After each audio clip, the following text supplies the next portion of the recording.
இன்றைக்கி நாட்டுக்கோழி குழம்புங்க. செய்முறை பாருங்கள். எண்ணெய் வந்து ஒரு 4-5 கரண்டி ஊற்றிக்கணும். ஆயில் சிறிதளவு கடுகு, உளுத்தம்பருப்பு, கடலைப்பருப்பு சேர்த்திக்கொள்ள வேண்டும்.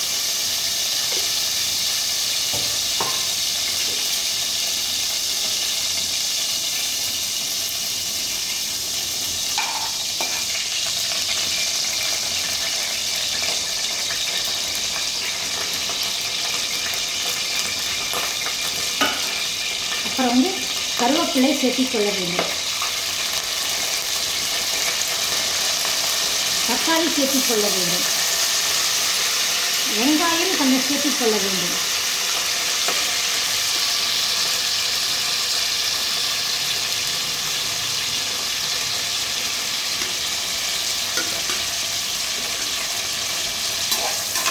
நல்லா வணக்கணுங்க.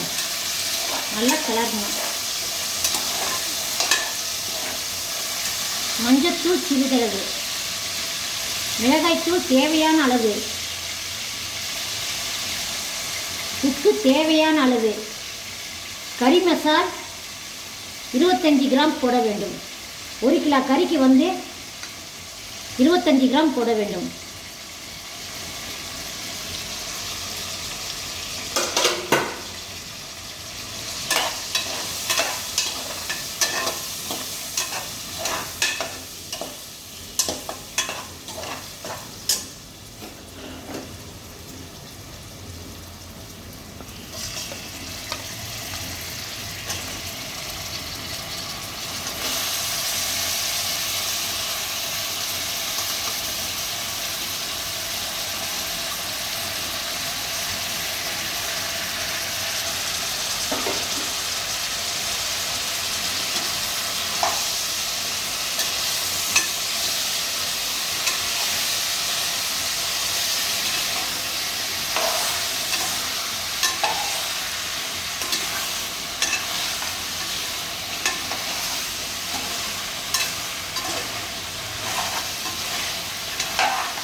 நல்லா பொன்னிறமாக வறுக்கணுங்க.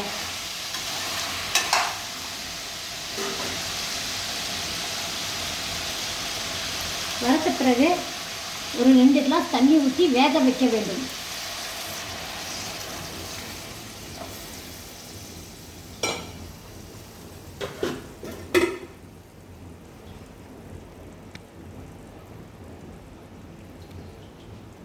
ஒரு 5 விசில் வர வரைக்கும் வேக வச்சா போதுங்க.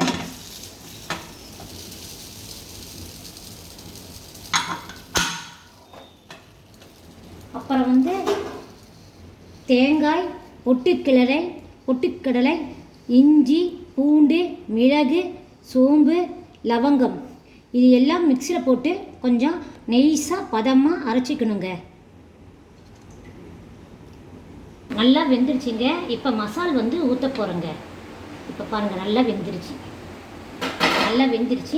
ஆட்டி வச்ச மசால் ஊற்றுறேன்.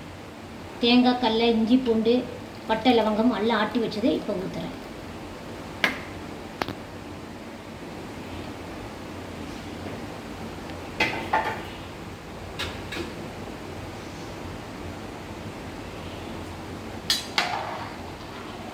நல்லா கலரணுங்க. நல்லா கறியும் வெந்துருச்சு. நல்லா கலரணும். ஒரு 5 நிமிஷம் திருப்பியும் குக்கர் வெயிட் போட்டு மூடணும். மசால் நல்லா வேகணும். ஒரு 5 நிமிஷம் மசால் நல்லா ஊறணும். திருப்பி வெயிட் போட்டு ஒரு 5 நிமிஷம் ஊற வைக்கிறேன். நல்லா மூடி போட்டு ஒரு 5 நிமிஷம். விசில் வந்து 4 விசில் வந்துருச்சுங்க. இப்போ குழம்பு திறந்து பார்க்கலாம் எப்படி இருக்குது. நல்லா ஆயிடுச்சுங்க குழம்பு.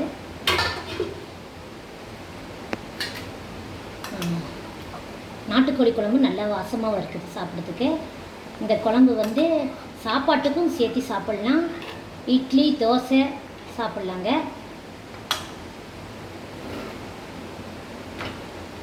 சாப்பிட்றதுக்கு நல்லா இருக்குங்க.